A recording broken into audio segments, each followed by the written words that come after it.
दोस्तों स्वागत है आप सभी का एक नई वीडियो में। और इस वीडियो में हम लोग बात करेंगे royal challenger Bangalore women versus Mumbai Indian women के बीच जो वुमेन्स प्रीमियर लीग चल रहा है इसका 7वां मुकाबले के बारे में। तो दोस्तों एक तरफ है बेंगलोर वुमेन की टीम जिनकी कैप्टन है स्मृति मंदाना जो कि बहुत ही अच्छी फॉर्म में है, और दूसरी तरफ है दोस्तों मुंबई की टीम।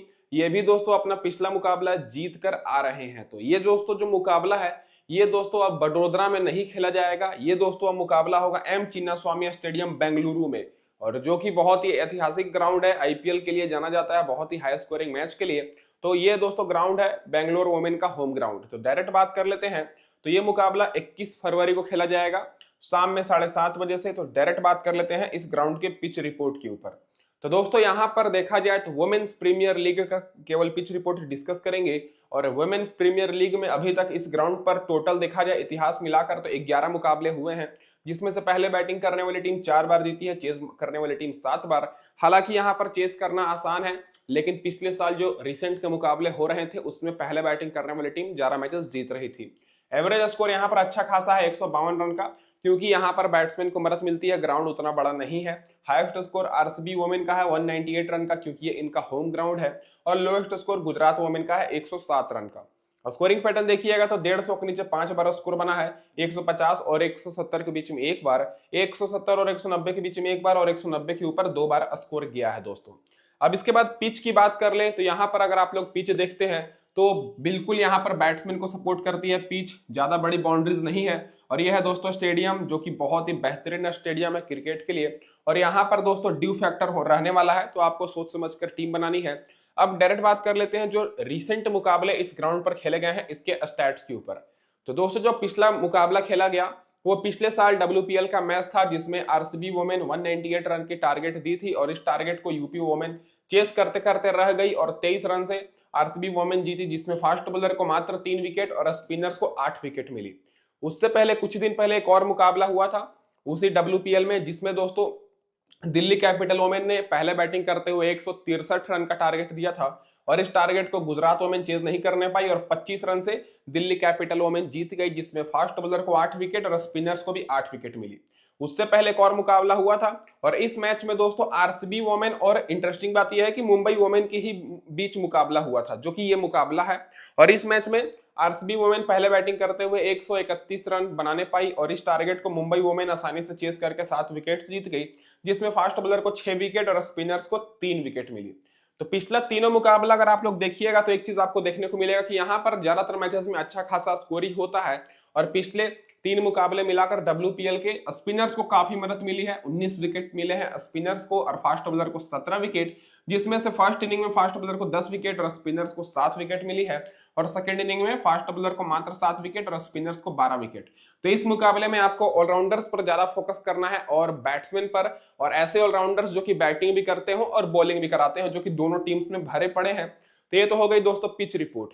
और जो एक्चुअल पिच रिपोर्ट आती है टॉस के टाइम कि ये कौन से पिच पर मैच होगा, क्योंकि एक ग्राउंड में केवल एक पिच नहीं होगा, तो उसके लिए आप सभी को क्या करना है, टेलीग्राम चैनल पर जुड़ जाना है। तो टेलीग्राम चैनल का लिंक दोस्तों मैंने डिस्क्रिप्शन में दिया हुआ है। इसके साथ ही दोस्तों यहाँ पर आपको बिल्कुल फ्री में विनिंग टीम मिलेगी, तो दोस्तों फटाफट से जुड़ जाइएगा सभी लोग। लिंक आप सभी को वीडियो के डिस्क्रिप्शन में मिल जाएगी, क्लिक कीजिए। काफी लोग जुड़ चुके हैं, तो आप भी मौका का फायदा उठाइए। अब डायरेक्ट बात कर लेते हैं दोस्तों यहाँ पर क्या रहेगी प्लेइंग 11 इस मुकाबले में। आरसीबी की टीम के, आरसीबी मतलब रॉयल चैलेंजर बेंगलोर वुमेन की टीम की, तो लगातार 2 मैच ये जीते हैं, पॉइंट्स टेबल पर 1 नंबर पर है। तो स्मृति मंदाना, डेनियल वेट ही ओपनिंग करेंगी, फिर एलिसा पेरी, राघवी आनंद बिस्त आएंगी, उसके बाद ऋचा घोष, फिर कनिका ऊर्जा, फिर जॉर्जिया वरम, किम गार्थ, एकता बिस्त को पिछले मैच में खिलाया गया था, 2 विकेट इनको मिला था। बाकी यहाँ पर जोहिता, उसके बाद रेणुका सिंह। तो इनके बैट्समैन भी अच्छे फॉर्म में है और इनके बॉलर भी अच्छे फॉर्म में है। बाकी पावर प्ले में 1 से लेकर 6 ओवर तक आप सभी को ज्यादातर रेणुका सिंह, किम गार्थ और एकता बिस्त ही बॉलिंग कराते हुए दिखेंगी, और आखिरी ओवर में किम गार्थ और रेणुका सिंह बॉलिंग कराएंगी। तो ये तो हो गई दोस्तों यहाँ पर बेंगलोर टीम की प्लेइंग 11। अब सारे खिलाड़ियों के रिसेंट फॉर्म डिस्कस कर लेते हैं यहाँ पर। तो ओपनिंग बैट्समैन आएंगी दोस्तों स्मृति मंदाना, जो कि पिछले मैच में 81 रन की पारी खेल चुकी है, और मैंने आपको पिछली मैच की इनकी वीडियो में क्लियर कहा था कि ये भले ही एक मैच में 9 रन पर आउट हो गई हो, लेकिन रिसेंट फॉर्म बहुत ही बेहतर है, तो ये परफॉर्मेंस जरूर करेंगी, और बिल्कुल वैसा ही हुआ, 81 रन की इन्होंने पारी खेली है। अब तो दोस्तों ये इनका होम ग्राउंड है, तो आप समझ ही सकते हैं कि इस ग्राउंड पर भी इनका परफॉर्मेंस तगड़ा रहेगा। बाकी डेनियल वेट भी पिछले मैच में 42 रन की पारी खेले, रिसेंट में 52 रन, 53 रन, 78 रन का इनका बेस्ट स्कोर है। बाकी एलिसा पेरी की बात करें तो अब दोस्तों इंटरेस्टिंग बात यहाँ पर यह है कि एलिसा पेरी बॉलिंग कराएंगी या फिर नहीं कराएंगी, क्योंकि अभी तक दोस्तों 2 मुकाबले जो ये खेली है, पिछले मैच में तो दोस्तों एक तरफ से देखा जाए तो ड्रीम टीम में भी नहीं थी, मात्र 7 रन ही बनाने पाई थी, नॉट आउट रही थी, ज्यादा रन का मतलब आसानी से इन्होंने टारगेट चेज कर लिया था। और उससे पहले 57 रन, दोनों मैच में इन्होंने बॉलिंग कराया नहीं है। रिसेंट में देखिएगा तो लाजवाब परफॉर्मेंस है, लेकिन कुछ कुछ में फ्लॉप भी हुई है। एलिसा पेरी वैसे ज्यादा मैचेस में बॉलिंग कराती नहीं है, लेकिन जरूरत पड़ने पर कराती है, तो इनको आप लोग ड्रॉप रिस्क भी ले सकते हैं नहीं लेने का। बाकी ऋचा घोष की बात करें तो 11 रन की पारी खेली थी, पिछले मैच में नॉट आउट रही थी, उससे पहले 64 रन नॉट आउट। बाकी रिसेंट फॉर्म इनका बेहतर है, और पिछले मैच में ऋचा घोष पहले आई थी बैटिंग करने राघवी आनंद सिंह से, तो आप सभी को ऋचा घोष को तो विकेट कीपर से लेकर चलना ही है। बाकी दोस्तों जो टॉप के खिलाड़ी हैं, इनमें से चारों खिलाड़ी इंपॉर्टेंट रहेंगी, लेकिन अगर आप लोग चाहें तो एलिसा पेरी की जगह पर रिस्क ले सकते हैं, क्योंकि एलिसा पेरी बॉलिंग करा नहीं रही है। अब बात कर लेते हैं राघवी आनंद सिंह बिष्ट की, तो पिछले मैच में तो मौका मिला नहीं था, लेकिन उससे पहले 25 रन की पारी खेली और रिसेंट फॉर्म लाजवाब है, लेकिन बैटिंग ऑर्डर थोड़ा सा नीचे है, तो रिस्की ऑप्शन रहेंगी, तो आपको इनको नहीं रखना है। बाकी कनिका आहूजा भी रिस्की ऑप्शन रहेंगी, पिछले मैच में बॉलिंग कराई थी लेकिन विकेट नहीं मिला था। रिसेंट फॉर्म अच्छा है, लेकिन ज्यादातर मैचेस में इनको चांसेस नहीं मिलता है, और पहले मैच में तो 30 रन की पारी भी खेली थी, 1 विकेट मिला था, लेकिन अभी इनका टॉप ऑर्डर स्ट्रॉन्ग है, तो कनिका आहूजा को आप लोग ग्रैंड लीग में ही रखिएगा, और वुमेन्स के मैचेस में आपको उन्हीं प्लेयर्स पर ज्यादा फोकस करना है जो कि बॉलिंग कंफर्म है कि कराएंगी और बैटिंग भी कंफर्म है कि आएंगी, जैसे टॉप ऑर्डर के बैट्समैन हो गई। जॉर्जिया वेरहम जो कि ऑलराउंडर है, लेकिन फिलहाल तो बॉलिंग से बहुत अच्छी फॉर्म में है, पिछले मैच में इनको 3 विकेट मिला, उससे पहले 1 विकेट, रिसेंट फॉर्म भी लाजवाब है, तो ऑलराउंडर सेक्शन से जॉर्जिया वेरहम इंपॉर्टेंट रहेंगी। किम गार्थ को भी पिछले मैच में 2 विकेट मिला है, लेकिन किम गार्थ को उतना लोग नहीं ले रहे हैं, ना ही एकता बिष्ट को लेकर चल रहे हैं, तो इस मुकाबले में जो ट्रम्प ऑप्शन रहने वाली है मेगा ग्रैंड लीग के पॉइंट ऑफ व्यू से, वो रहेंगे दोस्तों किम गार्थ और एकता बिष्ट, इन दोनों को बहुत ही कम लोग लेकर चल रहे हैं, तो इस मुकाबले में ये दोनों बॉलर आप लोग को अच्छा खासा पॉइंट दिला सकती है, क्योंकि दोनों बॉलर का रिसेंट फॉर्म अच्छा है। बाकी जोशिता की बात करें तो रिस्की ऑप्शन है, बॉलिंग अपना पूरा ओवर बॉलिंग भी नहीं कराती है, रिसेंट फॉर्म भी खराब है। रेणुका सिंह सेफ ऑप्शन रहेंगी, 3 विकेट मिला पिछले मैच में, और मैक्सिमम लोगों ने अपनी टीम में इनको रखा है। अब डायरेक्ट बात कर लेते हैं हेड टू हेड रिकॉर्ड और वेन्यू रिकॉर्ड के ऊपर। तो इस ग्राउंड पर स्मृति मंदाना का देखा जाए तो भले ही ये इनका होम ग्राउंड है, लेकिन रिकॉर्ड मात्र 15 का एवरेज है, 5 मैच में 77 रन ही बनाई है। सॉरी दोस्तों, ये हेड टू हेड का रिकॉर्ड है, ग्राउंड पर दोस्तों इनका 43 का एवरेज है, जो कि अच्छा है, 5 मैच में 219 रन बनाई है, 43 का एवरेज है। हेड टू हेड में मुंबई इंडियन के खिलाफ मात्र 15 का एवरेज है, तो मुंबई इंडियन के खिलाफ स्मृति मंदाना उतना अच्छा नहीं खेल पाती है, लेकिन इस ग्राउंड पर अच्छा रिकॉर्ड है। बाकी एलिसा पेरी की बात करें तो 64 का एवरेज है, 5 मैच में 8 विकेट मिला है, ग्राउंड पर 66 का एवरेज है, लेकिन ग्राउंड पर इनको विकेट नहीं मिला है। तो एलिसा पेरी को उतना लोग तो ले रहे हैं, लेकिन कैप्टन वाइस कैप्टन नहीं कर रहे हैं, तो आप लोग इनको अपनी टीम में कैप्टन और वाइस कैप्टन भी कर सकते हैं। रिसेंट में बॉलिंग करा नहीं रहे, लेकिन जरूरत पड़ने पर बॉलिंग कराती हैं, रिकॉर्ड देखा जाए तो बहुत ही बेहतर है, और ज्यादा इंपॉर्टेंट रहेंगी जब अगर इनकी टीम पहले बैटिंग करे, तब आप लोग इनको जरूर करिएगा कैप्टन। बाकी ऋचा घोष का 28 का एवरेज है मुंबई इंडियन वुमेन के खिलाफ, और इस ग्राउंड पर देखा जाए तो 36 का एवरेज है, जो कि अच्छा है। कनिका आहूजा का 17 का है, 2 मैच में 2 विकेट मिला है, ग्राउंड पर नहीं खेली है। जॉर्जिया वेरहम 4 मैच में 3 विकेट मिला है, ग्राउंड पर 5 मैच में 5 विकेट, पुरानी खिलाड़ी है। बाकी किम गार्थ 1 मैच में 1 विकेट मिला है मुंबई इंडियन वुमेन के खिलाफ, और बाकी देखा जाए तो एकता बिष्ट इस ग्राउंड पर 1 मैच खेली है, विकेट नहीं मिला है। बाकी रेणुका सिंह को 4 मैच में 1 भी विकेट नहीं मिला है, लेकिन रिसेंट फॉर्म बहुत बेहतर है, और इस ग्राउंड पर 5 मैच में 2 विकेट। तो रेणुका सिंह ठाकुर की जगह पर आप लोग एकता बिष्ट या फिर किम गार्थ के ऊपर फोकस कर सकते हैं, जिनका रिसेंट फॉर्म लगातार दोनों का बेहतर है। अब देखा जाए दोस्तों, यहाँ पर जो खिलाड़ी बेंच पर बैठी हैं, तो इनमें से खेलने का चांसेस किसी का नहीं है, अगर टीम हारती तब बदलाव कर सकती थी, लेकिन फिलहाल तो सेम प्लेइंग 11 रहने वाली है। अब डायरेक्ट बात कर लेते हैं यहाँ पर मुंबई इंडियन वुमेन की क्या रहेगी प्लेइंग 11। तो दोस्तों मुंबई इंडियन वुमेन की तरफ से आप सभी को एच मैथ्यूज के साथ यष्टिका भाटिया ओपनिंग करते हुए दिखेंगे, और पिछली मैच की वीडियो में मैंने आपको कहा था कि एच मैथ्यूज बहुत ही अच्छा परफॉर्मेंस करेंगे, और बिल्कुल वैसा ही हुआ। फिर Nat Sciver Brunt, Harmanpreet Kaur, Amelia Kerr, सावजनी साजना, फिर यहाँ पर कमालीन, ये दोस्तों नई खिलाड़ी हैं, तो इनके ऊपर भी फोकस करना है, जो कि विकेट कीपर है। अमनजोत कौर, फिर संस्कृति गुप्ता, सबनम इस्माइल, और यहाँ पर P Sisodia. Playing 11 Mumbai Indian women की सेम रहेगी। बाकी एस इस्माइल, नेट स्किबरब्रंट और एच मैथ्यूज आपको पावर प्ले में बॉलिंग कराते दिखेंगी और आखिरी के ओवर में नेट स्किबरब्रंट और अमेलिया केर।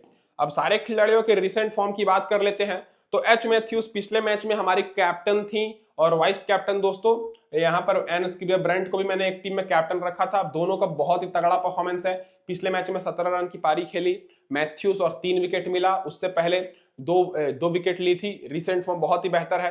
और एन स्किबरब्रंट की बात करें तो लगातार दोनों मैच में इन्होंने शानदार परफॉर्मेंस दिखाया है। 97 रन 2 विकेट पिछले मैच में और उससे पहले 80 रन 1 विकेट। तो दोनों टॉप ऑर्डर के खिलाड़ियों पर आपको फोकस करना है, जो कि दोनों खिलाड़ी ओवरसीज खिलाड़ी हैं, बाहर देश के खिलाड़ी हैं।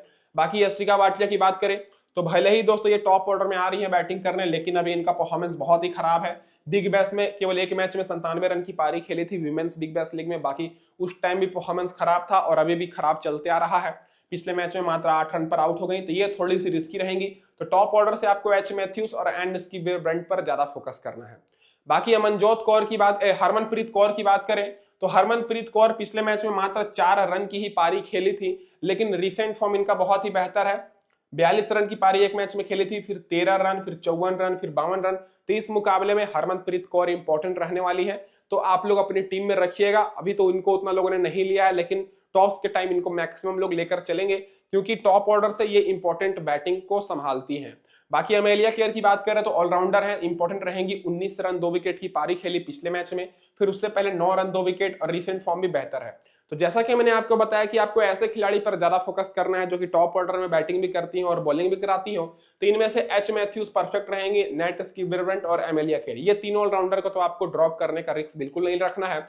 बाकी यष्टिका भाटिया रिस्की ऑप्शन, हरमनप्रीत कौर को रख सकते हैं, साधना भी रिस्की रहेंगी, कमलानी भी रिस्की रहेंगी। इन दोनों पर आपको बिल्कुल फोकस नहीं करना है।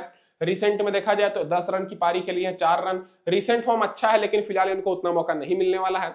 अमनजोत कौर को भले ही पिछले मैच में 1 विकेट मिली हो, लेकिन ये भी रिस्की रहेंगी। संस्कृति गुप्ता पिछले मैच में बॉलिंग ही नहीं कराई, तो ये भी दोस्तों रिस्की ऑप्शन रहेंगी। बाकी आपको बॉलर में शबनम इस्माइल के ऊपर थोड़ा बहुत फोकस कर लेना है, लेकिन ये भी रिस्की रहेंगी। पी सिसोदिया को भी पिछले मैच में विकेट नहीं मिली। तो अगर आप लोग देखिएगा एक तरह से गौर से, तो मुंबई इंडियन वोमेन की तरफ से केवल 4-5 खिलाड़ी ही हैं जो कि इनकी बैकबोन है। उनमें से एक एच मैथ्यूज हो गई, फिर नेट स्किबरब्रंट, हरमनप्रीत कौर और अमेलिया केर। यही 4 खिलाड़ी के ऊपर पूरी मुंबई इंडियन की टीम टिकी हुई है और यही 4 खिलाड़ी को आपको रखना है। बाकी सारे खिलाड़ी को आप लोग रोटेट कर सकते हैं। अब हेड टू हेड रिकॉर्ड और वेन्यू रिकॉर्ड की बात करें तो एच मैथ्यूज का देखा जाए तो रॉयल चैलेंजर बैंगलोर के खिलाफ 42 का एवरेज है, 6 विकेट मिला है और इस ग्राउंड पर 22 का एवरेज है, 1 विकेट मिला है। तो रिकॉर्ड बहुत ही बेहतर है। यष्टिका भाटिया का 25 का एवरेज है बैंगलोर वुमेन के खिलाफ और इस ग्राउंड पर 30 का है, तो बेहतर रिकॉर्ड है। तो यष्टिका भाटिया को आप लोग ग्रैंड लीग में रिस्की टीम में ट्राई कर सकते हैं। नेट स्किबरब्रंट 5 मैच में 8 विकेट, 32 का एवरेज है, ग्राउंड पर 4 मैच में 21 के एवरेज के साथ 87 रन बनाई है, 5 विकेट मिला है। बाकी हरमनप्रीत कौर का उतना अच्छा रिकॉर्ड नहीं है बेंगलोर के खिलाफ, और इस ग्राउंड पर देखा जाए तो 101 का एवरेज है, 101 रन बनाई है, नॉट आउट रही है। बाकी अमेलिया केयर की बात करें तो 5 मैच में 100 का एवरेज है, नॉट आउट रही थी, बाकी 5 विकेट ली है और ग्राउंड पर 39 का एवरेज है, 7 विकेट ली है। तो जैसा कि मैंने आपको अभी स्टैट्स में बताया, वही खिलाड़ी का हेड टू हेड रिकॉर्ड और वेन्यू रिकॉर्ड भी बेहतर है। जैसे एच मैथ्यूज का बेहतर है, नेट स्किबरब्रंट और हरमनप्रीत कौर और अमेलिया केयर, ये चारों खिलाड़ी का हेड टू हेड भी बेहतर है, केवल हरमनप्रीत कौर को छोड़कर, और बाकी वेन्यू रिकॉर्ड तो सबका ही बेहतर है। बाकी साजना की बात करें तो 15 का ही एवरेज है, तो रिस्की ऑप्शन रहेंगे, ग्राउंड पर भी फ्लॉप है।